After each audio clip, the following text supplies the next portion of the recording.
Dépendant qui se lance, ça fait 2-3 ans que l'activité, ils se rendent compte que ça commence un peu à marcher et ils viennent me voir et me disent voilà, je voudrais prendre une PLCI, donc une pension pour Mmh. indépendant.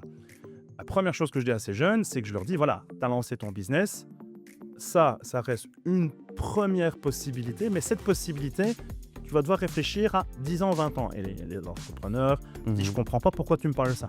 Ben, parce qu'il va falloir commencer à réfléchir maintenant à est-ce que tu veux construire du patrimoine immobilier?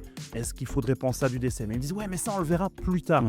Oui, mais quand tu as 25 ans ou 30 ans, tes assurances d'essai vont te coûter moins cher que quand on aura 60. Donc, qu'est-ce qu'il faut faire derrière? C'est de se dire, je vais anticiper quelque chose dans très longtemps, mais qui sur la durée me coûtera moins cher.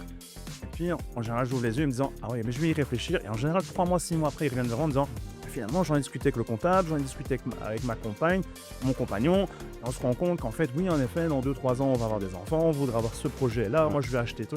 Et donc, on va construire à travers les assurances un parcours où ça ne correspond pas au moment où je propose l'expérience, ce besoin, mais on soulève un débat pour ouvrir des portes.